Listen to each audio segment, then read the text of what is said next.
Welcome to the Art of Procurement podcast with your host, Philip Eidson. Here, thought leaders share the trends, strategies, and tactics that you can use to elevate the role of procurement and your career. Hey there, and thanks for tuning in to another episode of The Art of Procurement. And today I have one of a series of 5 different interviews that you'll have heard me talk about already. I recorded them back in early May at the Coupa Inspire conference in San Francisco. And today's guest on the show is Kendra Von Esh.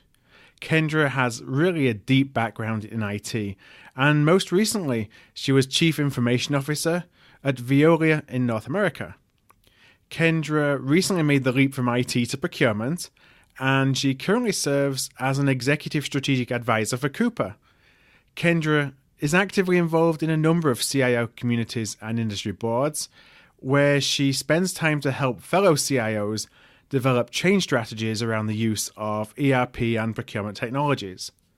And in our discussion, I asked Kendra about the challenges that a CIO faces, because I was really interested to kind of get inside the mind of a CIO to understand what it's like on that side of the table, because it's something that we often don't really think about.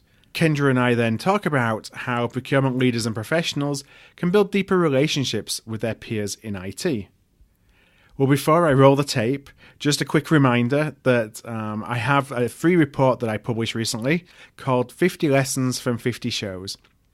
And in the report, I share 50 different lessons that I learned talking to thought leaders over the first 50 episodes of The Art of Procurement. So to grab a copy of your report, just head on over to artofprocurement.com/50 lessons. That's artofprocurement.com/50 lessons. All right then, let's go straight into the interview.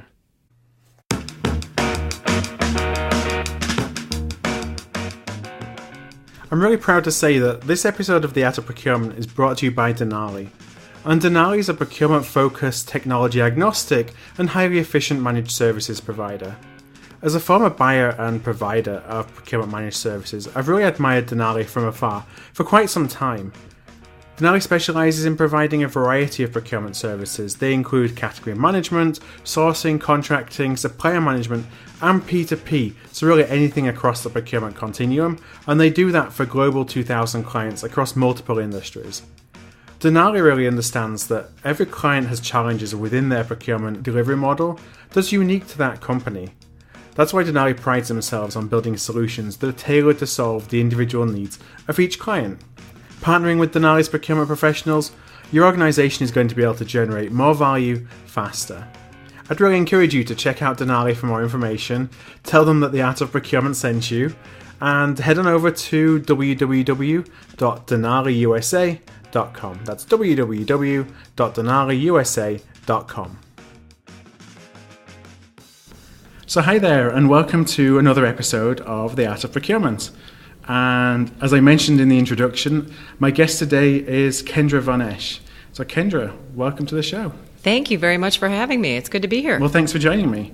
And I also mentioned before I wrote the tape on the conversation about your background across IT and as a CIO. And so today I'd really love to get inside the world of the CIO. Really so that the procurement professionals listening can better understand the CIO's perspective, and then we can kind of shift to how we can make the relationship work better. Sounds good. So we talk a lot in procurement about how our role is evolving, how we want to get a seat at the table, the mythical executive C-suite table. I wondered if the CIO also has those same challenges, and how is the role of the CIO evolving in a company today? Absolutely the same challenges. Yeah. And yes, it is evolving. I'll start with the evolving piece first. And I apologize, my voice is a little raspy as we are at an event and I've been talking quite a couple of bit. days of talking. Yes, just a few.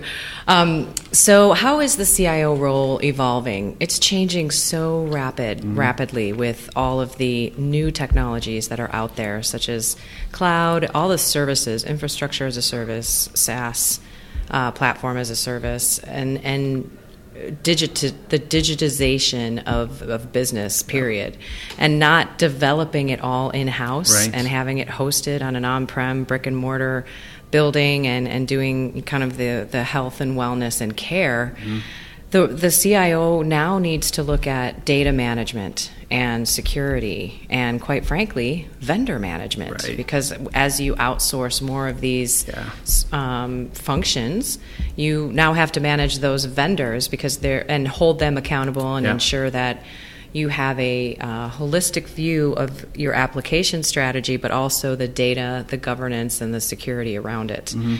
So not as sexy as it used to be, because you're not developing your own. In some cases, you're still developing your own, tools that are proprietary and they're differentiators for your business. But in the end, most of your standard processes, there's best of breed organizations out there that can do it bigger, better, stronger, faster type of stuff. So.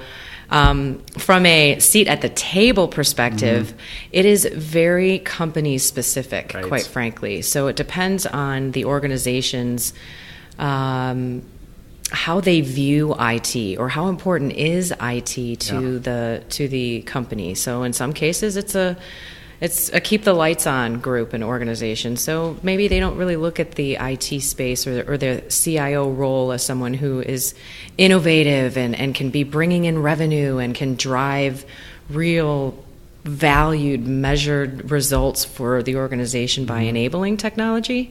And in some cases, it's completely the opposite. Okay. And they are driving some of the business strategy with using technology. So it really is specific and to the company, but to the people as well. So it's really that person that's in that role is either considered an innovator and can provide value outside of IT. It's sometimes an interesting perspective to bring someone in who isn't in operations or who isn't that close to how the business really runs and functions on a day-to-day basis, can bring in a whole new insight. So I guess as things are evolving to being from the on-premises world, where you're owning your tools, to as a service, the individual can either see that as a challenge and something to embrace and look at it as a way to take your IT organization in a different way, or you can feel threatened by it and try and avoid it, and it depends on the individual, I guess. You're absolutely spot on. And you have also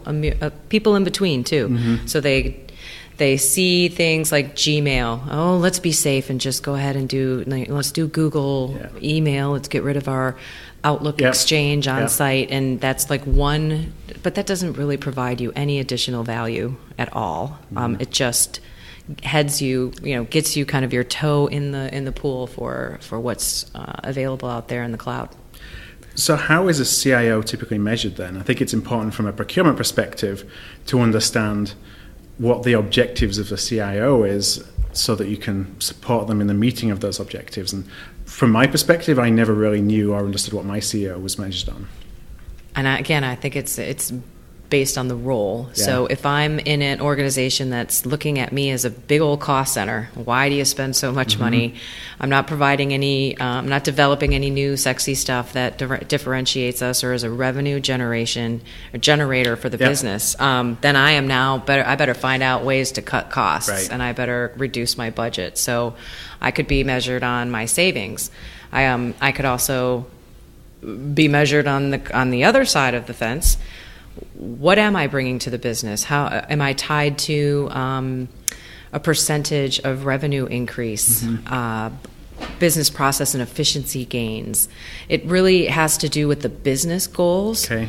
And unfortunately, all too often, companies don't tie the business goals to the IT function, and how are we supporting those business goals. And I think that's an area that all CIOs, why they should have a seat at the table, is to truly understand and impact all of the goals that the organization is trying to do. Whether it embraces technology or not, you should still be shooting for attaining or supporting and getting to some of those goals. Yeah, and I feel that's the same in procurement too, that we have these goals, again, that don't align with what the business strategy is. So we're all kind of trying to achieve different things that actually that incent you to operate in different ways, and means that nobody's really working together. You're all kind of operating in a silo. Exactly. So from your perspective as a CIO, what did you think of procurement? What was the view of procurement? That's a loaded question. I know, I'm interested in. I love it though. It's perfect. And kind of how did that change as you came to the other side as well? Were some of those perceptions true, or was it just, a CIO vision of the world versus a procurement vision of the world? So in my role now, I've gotten a lot more understanding around procurement. Mm-hmm. I will say in my CIO past and previous lives, procurement was not really high on my priority list. Right. The reason being is a lot of times we didn't really talk very much. I didn't have that engaging conversation like I did all the time with finance, because I had this big ERP solution that I was supporting for them, and the other sort of operational tools that keep the business going were the other areas that I was focusing on. And I'll tell you, another area that gets the short end of the stick is HR. I wasn't really, they weren't high on my list because they didn't have much of a business case to get funding on technology and tools, so they hit the bottom of the list. Yeah, it's kind of maintenance mode rather than growth mode in terms of their technology. And so being a little bit more engaged in procurement now, I realize, wow, what a fundamental part of a business. It can enable all the business goals. And it's not just procurement savings, it's visibility, compliance, risk. And so for me now, my advice to the procurement folks that are going to be listening to this is take that seat at the table. Yeah. Show that you can impact those larger business goals, and that you're not just looking to have a procurement project, because you're not going to get the funding. Make sure that you partner with the right person to put the business case together to, again, tie it back to the business goals, because then you become a full company. You're impacting the total company, and you're not just looking at my procurement savings because I need to save X amount of dollars or X percent or increase efficiencies by Y. That's a fundamental difference, and you're a strategic part of a business, and elevating that discussion is the only way you're going to get that seat and keep that seat. Right. So keeping it as important, I guess, as getting it in the first place. Exactly.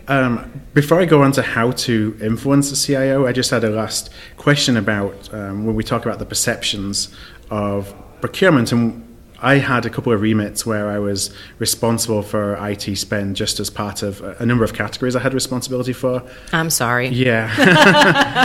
I always struggled or heard from my colleagues in IT that, well, your process is too slow, you're not agile enough, you don't really understand what we do. Is that the truth, or was that the first line of defense in just trying to keep you from arm's length? I think there's some truth in that, and there's also maybe some first line of defense to keep. It's kind of maybe the double-edged sword here. I always had the issue too with procurement trying to tell me that they could buy things that they didn't understand better than I could, and I could go to a Gartner and use a license, an extension where they have professionals that look at hundreds of contracts for hundreds of companies, that they know the T's and C's, that they know the loopholes, they know if I'm, getting charged too much because in the past this is what they've seen for this typical amount of scope or whatever it was if I was buying software or services or whatever. They would go through and do that contract negotiations with us and for me. So then when procurement comes in and says, we'll do it better, or we'll save you more money. Really? How many of these contracts have you seen? I do bring them in to look at it at the very end, but that's where I would say there is a bit of truth to that. To keep you at arm's length is really just because there's other companies I feel that can provide maybe a better service because of just that's what they do. That's the space in which that they have experience, and a ton more experience than an internal procurement organization. So with that being said, how have you seen individuals or companies be successful in working with you from an internal procurement perspective to kind of bridge that gap and to be the support that you need without feeling that you have to go to a third party and essentially kind of ostracize the team that you have internally? So I had the Gartner contract, and then of course we were in a big savings crunch, so I had to cancel the Gartner contract. So when you don't have the money to use these services, you got to figure it out somehow. And so what I did, I really did bring them in the early stages. I know they're always like, we need to know about this. It wasn't just one of these, here's the document, take a look at it. They actually helped throughout the process of us making that selection. So we just, worked together a little bit more from the solution perspective. They understood what we were trying to accomplish. And in some cases, even after we've done our once over, they were squeezing a little bit more out, which was good.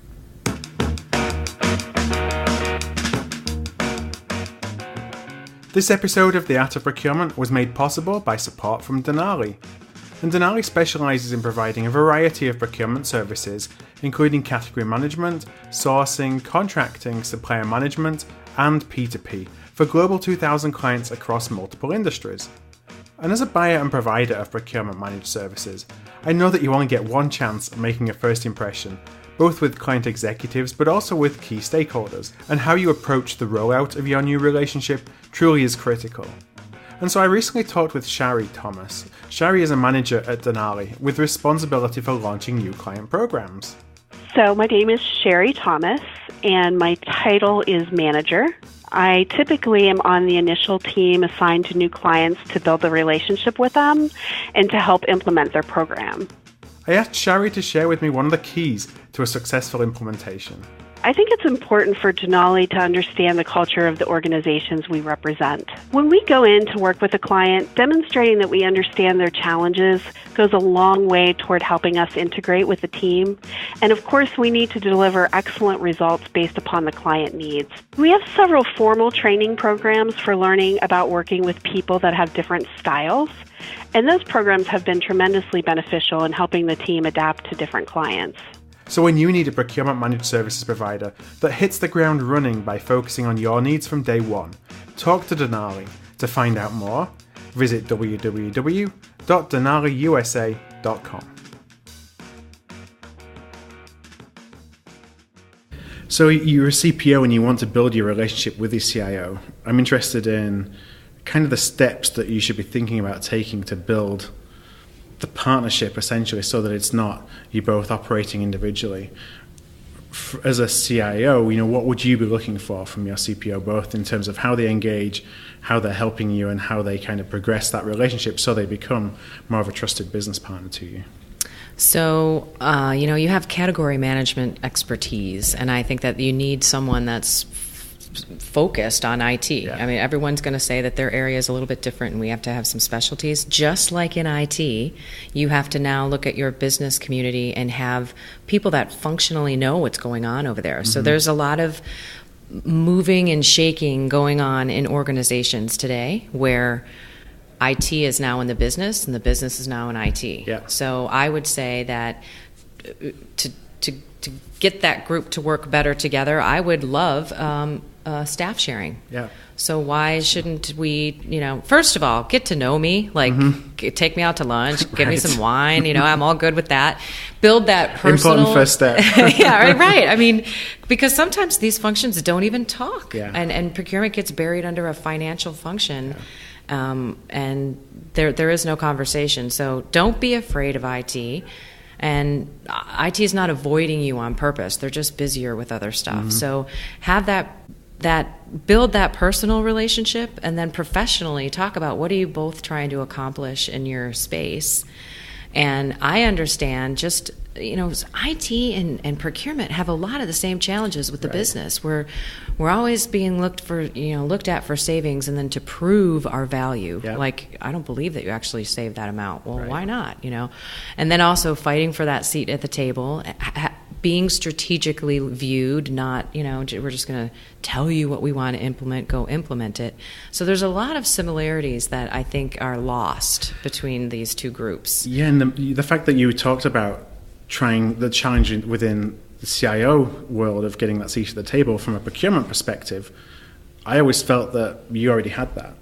So it's interesting to hear that you have the same challenges as we did. We just kind of don't either understand each other or we don't see that. Right, exactly. And then be open and honest, sharing your past failures or what your concerns are and why and how can we work through this. And I do think that, staff sharing, I don't know if there's an official title for that, but it's really give me a procurement person to come into my organization and really sit down. You cannot really understand what's going on until you are in their shoes, and then if you're a part of the team and you swap them out, right? Okay, and we're going to give you an IT guy over here and he or she is going to train you, or go out and find expertise in this category that have procurement, the procurement bend and the contract negotiating skills and all that kind of stuff. I'll leverage you all day. You could be my internal outsourcer, right? You could be my internal Gartner. But don't give me some guy that has nothing. It doesn't have a clue of what I'm buying. The generalist. Yeah, I don't need that. I don't want that, and it's proven to fail. So you prefer somebody who has the IT background that you can teach procurement technical skills to, as opposed to somebody who has procurement technical skills but doesn't really understand the IT category. Bingo. Yeah. So we talked about early involvement and getting engaged. How about building business cases? How can we work together to build strong business cases?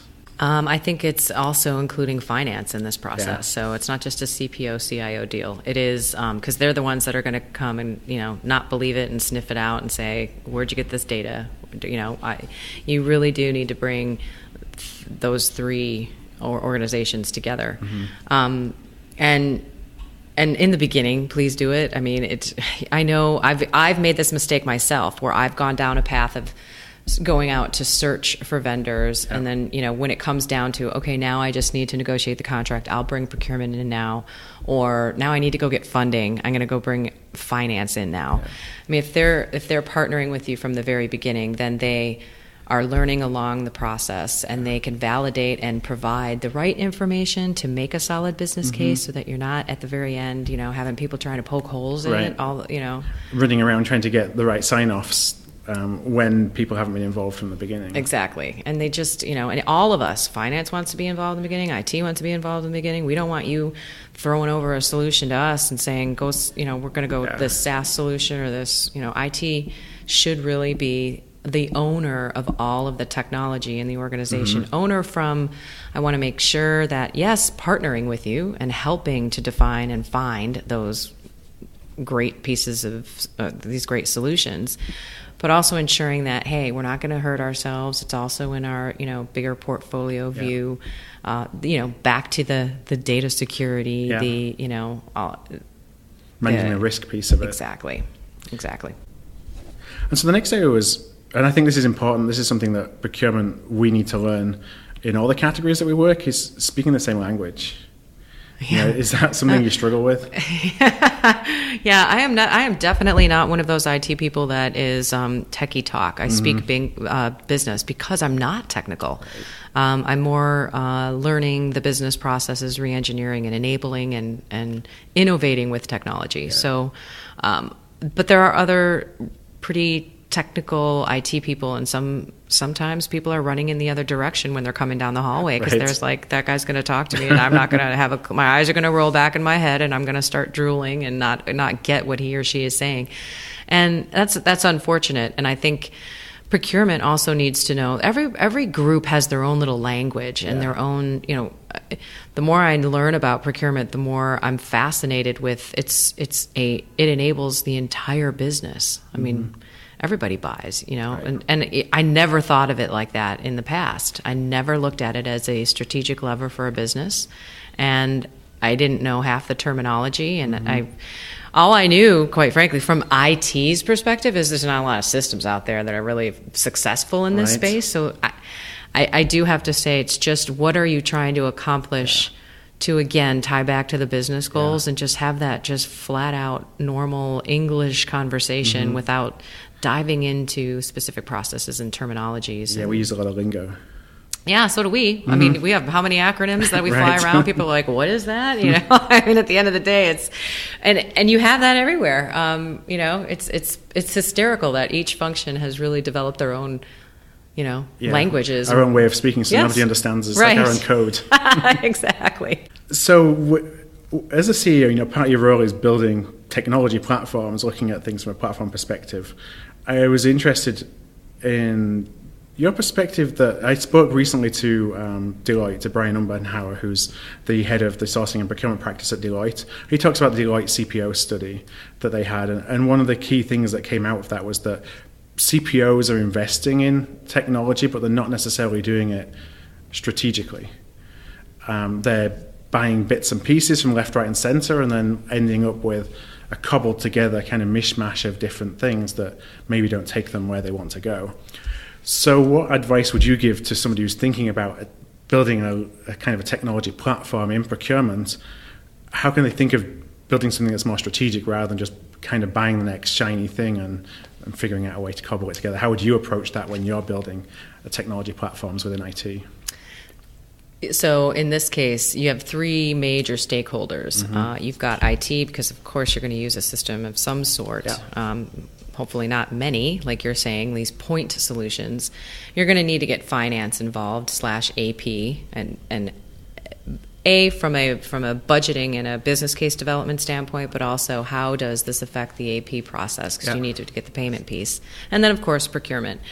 And when these three groups get together, the conversation changes from procurement, focusing on procurement and solving a pain, to what are our business goals and how can technology support them, and not just get you procurement savings, but what impact is it going to have on the entire organization, and how can we tie it back, and in my opinion, to the ever-ending proving that this investment in this technology is going to give us that business case, because quite often in many instances in the past, it hasn't. The savings haven't been realized or the benefits haven't been realized because you didn't either track it, or you were way over budget and you were way over time, or nobody followed up, right, and looked at it. So when you get the three areas that are affected by procurement from a support standpoint, you start looking at it more holistically, because you may not think about it from this view, and then you have a more rounded discussion, and that's where IT can help with going out into the market and finding that vision of a end-to-end platform, so to speak, that can support that you don't have to bite it all off at once. I say, like, take small bites and chew fast. Like, let's get some wins. Let's take this piece, which is the biggest pain point, but let's look at the whole entire process, end to end, and how am I going to help the organization pick something that's going to be easy to maintain going forward, or is going to have a lower total cost of ownership. And if you're looking at a service like software as a service, for example, total cost of services, which is a different model with different information. And I think that the sooner you bring these people all together to have those conversations, you start from really the what is it that we're trying to do here, and what and how, not the how. Like, not how, a lot of people jump into the how do we do this, and they think that it's, well, let's just get a system and that'll solve all our problems. Wait, let's go back and really figure out what are we trying to solve for, and so map it's a that different out, change. And everything within it is a piece that goes into that end-to-end vision that you've already mapped out, and that solution that you've already mapped out in terms of what you want to achieve, rather than just buying something because it looks like it's going to solve an immediate pain and might do for 12 months, and then you're kind of stuck with it. Yep. And it's funny when you look at SaaS and you hear cloud, they are not the same. Software as a service is a service you're buying. You're not buying software. You're buying, sure, there's a software component to it, but you're buying the full support. Yeah. You're buying the partnership. You're buying any of the additional benefits that they can provide. If it's, again, software as a service, meaning they're on one platform that you can leverage data across, every company that uses it. There's, in the procurement space, there's a benefit to that data. It's like a gold mine, versus other systems that are in the cloud. So they're hosted in the cloud, but they're not sharing the same engine across all the company basis, and you can't benchmark yourselves, measure yourselves, that type of stuff, and finding something that is the end-to-end solution. And in procurement's mind, you want visibility to all your spend. Yeah. So why wouldn't you want a solution that could be built all in one? And right. I think a lot of companies are putting, the UI is a big thing, nowadays, the user interface. And it's really all about the user experience and looking at the business processes that the solution is supporting, and then finding a company that can innovate, because you don't just want to put in a product and say, okay, I got the software installed, now let's keep it here and not change it because it was a nightmare to put in. And you can leverage so much that's going on, and it should be easy to upgrade and easy to with features and leveraging mobility, downloaded apps, and just looking at the process and inserting something in it that gets you the result that you're needing versus the way that you used to do it before. Yes. It's challenging your business status quo process, if you will. Something that Gabe Perez said to me, I interviewed Gabe a few episodes ago, and I'll actually link up to that in the show notes. Gabe was saying about thinking about technology in the terms of it has to be useful for everybody who touches it, not kind of the old way of thinking of it's useful for procurement and you get great data, but it's horrible to work with. If you're going to have adoption, think about how the users are going to interact with it, not necessarily how you as a procurement function will interact with it. Yeah, it's funny when you say, if it's easy for procurement, but not necessarily everybody, but you get the data. I'd ask, do you really get the data? Right. You get the data from the only people who are using it, you get the data from. You don't get a lot of data. You might get some data.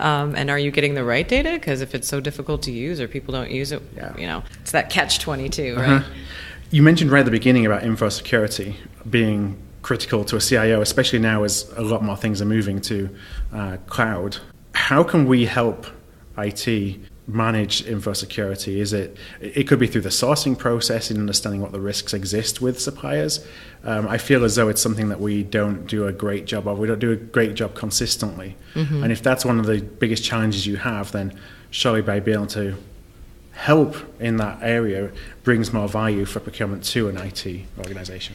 Yeah, I think again when you look at your cloud strategy, which for companies can be super fast, it can be super slow. You should partner together. And by the way, grab your buddies from legal. Yeah. They're going to want to be involved as well. And really design the, maybe it's a document, maybe it's SaaS template.